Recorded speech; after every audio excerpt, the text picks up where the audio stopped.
V rozhovoru pro denník La Stampa z 29. ledna 2024 se neplatný papež František znovu zmínil o své heretické deklaraci Fiducia Supplicans. Citace Bergoglio. Kristus volá všechny dovnitř. Je veřejně známo, i když to Bergoglio psychologicky překrucuje, že Fiducia Supplicans prosazuje žehnání homopárů. Tím legalizuje hřích sodomie, za který Bůh hrozí věčným i časným ohněm. Navíc jde o rouhání a spouru proti Bohu stvořiteli. Kristus volá všechny dovnitř, ale podmínkou je pokání, tedy nazvat hřích hříchem. Jestliže nebudete činit pokání, všichni zahynete. Těm, kteří odmítají pokání, Kristus říká: neznám vás, odkud jste. Odstupte ode mne všichni pachatelé nepravosti. Citace Bergoglia. Evangelium je určeno k posvěcení všech. Samozřejmě za předpokladu dobré vůle. Bergoglio zde zjevně manipuluje. Jakoby lidé bez pokání byli posvěcováni a jakoby si vůbec nepotřebovali přiznat hřích. Samozřejmě u nekajících osob LGBTQ, které přicházejí v páru a žádají o takzvané požehnání, o žádnou dobrou vůli k pokání nejde. Citace Bergoglia. A je třeba dát precizní návod na křesťanský život. Takto Bergoglio komentuje Fiducia Supplicans, která řeší jako hlavní otázku žehnání homopáru k jejich hříšnému životu. Prý je jim třeba dát precizní návod na křesťanský život. To je už samo o sobě nonsens, protože oni pravdivě pokání a priori odmítají. Bergoglio prosazuje návod k preciznímu křesťanskému životu v těžkém hříchu s takzvaným požehnáním. Takový návod a takové požehnání je precizní cesta do věčného zavržení. Citace Bergoglia. Zdůrazňují, že se žehná nikoli v svazku, ale osobám. Na tuto Bergogliovu demagogii odpovídá biskup Martin z Malavy jménem všech pravověrných, nejen afrických biskupů. Dokument nás žádá, abychom žehnali dvěma lidem stejného pohlaví jako jednotlivcům, ale ne jako páru. Takže tito dva lidé stejného pohlaví, kteří spolu předchozí noc spali jako pár a představují se nám jako pár, jsou žehnáni jako jednotlivci. Ale z naší přítomnosti odcházejí jako pár. Odcházejí do svého domova jako pár. Spí v jedné posteli jako pár, ale dokument říká, že nejsou požehnáni jako pár. Ačkoliv se zdá, že byli požehnáni jako pár. Jak je možné tvrdit, že se tím nemění autentické učení církve? De facto je tím zrušeno desaterojí krédo a zavedeno antidesatero. Toto už ale není katolické učení. Toto není už katolická církev. Citace Bergoglia. Ale všichni jsme hříšníci.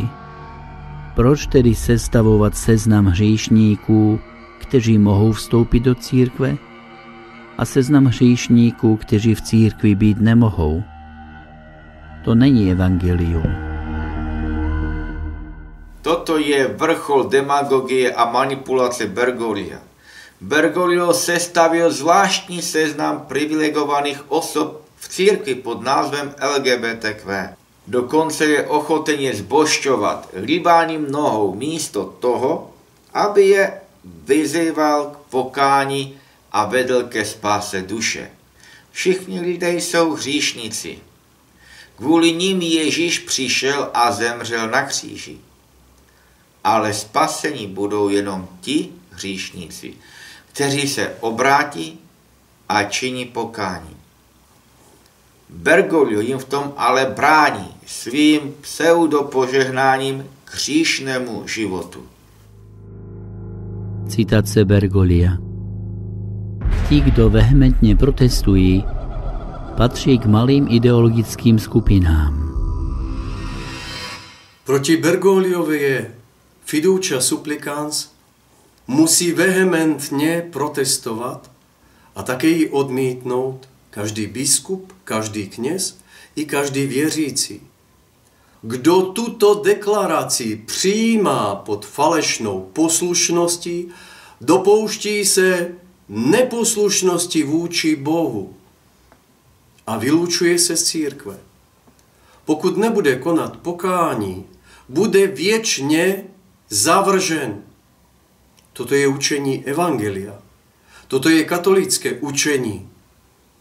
Pokud si Bergoglio může dnes dovolit bez odporu prosazovat veřejnou vzpouru proti Bohu a říkat, že protestují jen malé ideologické skupiny, je to znakem hlubokého pokoncilního úpadku. Každého křesťana katolíka by to mělo alarmovat k modlitbě a k pravdivému pokání. Za zvláštní případ Bergoglio označuje Afričany. Citace. Pro ně je homosexualita z kulturního hlediska něčím ošklivým. Netolerují ji. Ano, afričtí katolíci netolerují hřích sodomie.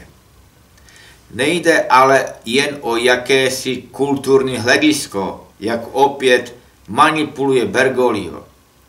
Kamerunští biskupové v několika bodech jasně vyjádřili biblické, tedy katolické učení. Z této kontinuity učení písma a tradice jasně vyplývá, že sodomie je do nebe volající hřích, je šílenstvím, provokací a vzpourou proti Bohu žehnat hříšný život sodomitů. Citace Bergoglia. Obecně však věřím, že se postupně všichni zžijí s duchem této deklarace. V co vlastně Bergoglio věří? Tato deklarace fiducia supplicans už transformovala katolickou církev na anticírkev New Age. Bergoglio nyní usiluje o další etapu, a to je, aby se postupně všichni zžili s duchem této deklarace. Výraz postupně se zžít znamená přijmout nečistého ducha i ducha vzpoury proti Bohu a jeho přikázáním a vytvořit s ním jednotu. Bergoglio neustále opakuje jako mantru slovo všichni. Jde mu o zavedení globální totality vlády Antikrista ve všech duších. V této mimořádné situaci je proto povinností každého biskupa, kněze i věřícího oddělit se od Bergogliovy sekty. Kdo zůstane dál pod falešnou jurisdikcí neplatného papeže, bude postupně nucen zžít se s duchem vzpoury proti Bohu. Citace Bergoglia. Deklarace chce začleňovat, nikoli rozdělovat, vyzývá k přijetí. Bergoglio, pokud konkretizujeme jeho slova, ve skutečnosti říká, deklarace chce začleňovat nekající LGBTQ osoby do církve a tím církev zbavit jejího spasitelného poslání, které je spojeno s Kristovým slovem. Hlásejte pokání na odpuštění hříchů všem národům. Bergogliova slova nikoli rozdělovat znamenají, že křesťané už nesmí zaujímat evangelijní postoj vůči hříchu a jít cestou spásy, protože by pak takzvaně rozdělovali. Pod slovy deklarace vyzývá k přijetí, Bergoglio znovu opakuje svůj neúprosný požadavek, že pokud se biskup nestane vítačem nekajících LGBTQ osob v církvi a pokud nebude chtít žehnat jejich svazky, nemůže už být biskupem. Citace Bergoglia. Deklarace vyzývá ke svěžování lidí Bohu. To je další Bergogliova manipulace. Ve skutečnosti se pod pojmem lidi jedná o nekající LGBTQ osoby, které radikálně odmítají spasitelné pokání. Kardinál Müller otevřeně řekl, že za agendou LGBTQ je duch Antikrista. A co se týká svěřování Bohu, Bergoglio je svěřuje tomu Bohu, kterému se nechal čarodějem zasvětit v Kanadě, tedy satanu.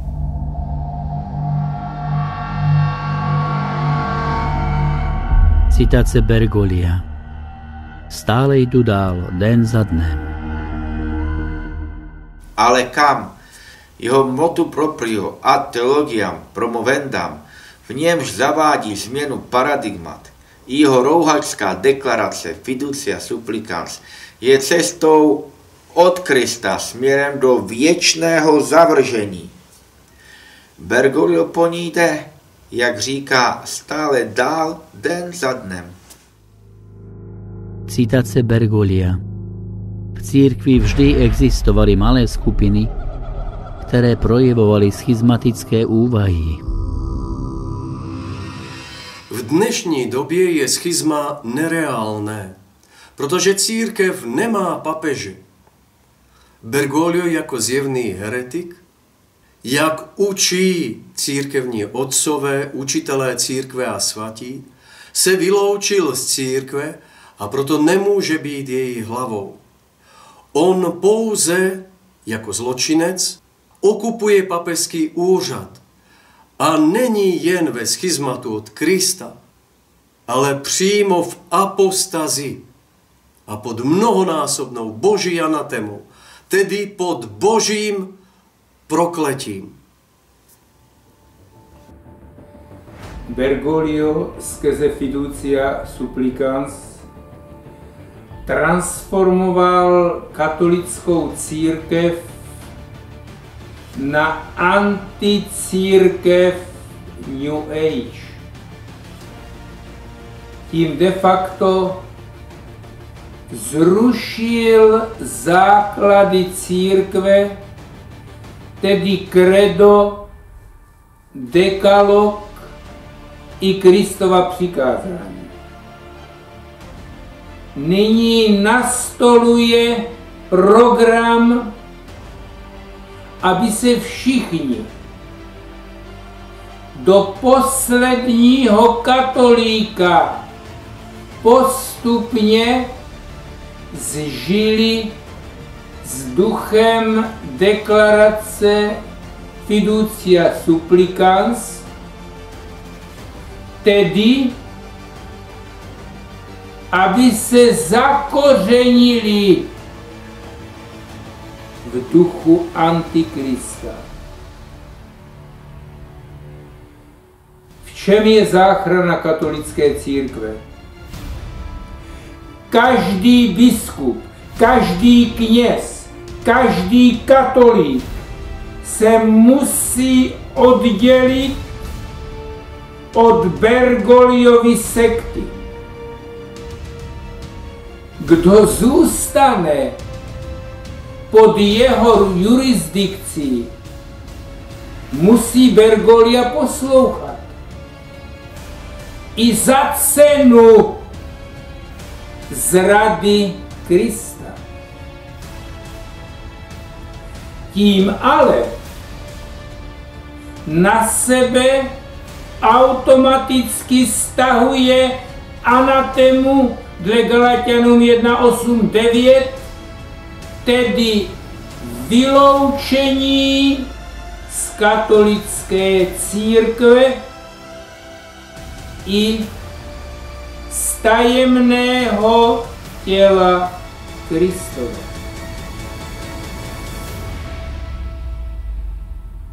Oddělením se od Bergoglia budou vytvořeny podmínky přijetí nového pravověrného papeže a tím k záchraně katolické církve. Události ve světě jsou velmi vážné. Předehrou byl covidový experiment na lidstvu, nyní válečný požár a ani prognózy do budoucna nejsou optimistické. Bude to pandemie či jiný prostředek k redukci lidstva, anebo dostane prostor Boží milost. O tom rozhodnou současní biskupové. Kdo z nich prolomí mrak prokletí nad lidstvem stažený Bergogliem a zradou církve?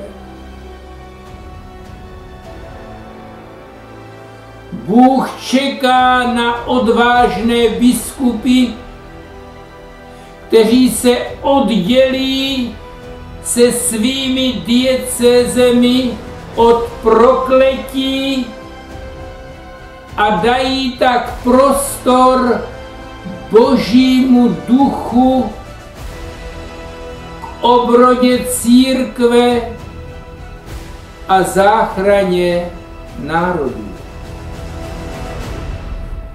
Proto kněží i věřící, sjednoťte se denně v modlitbě od 20 do 21 hodin a proste zvláště za biskupy. Zároveň je iniciujte dopisy, e-maily i jiným způsobem, aby udělali záchranný krok pro sebe i pro vás. Oni potřebují tuto milost, kterou vy jim vyprosíte modlitbami a smírnými obětmi.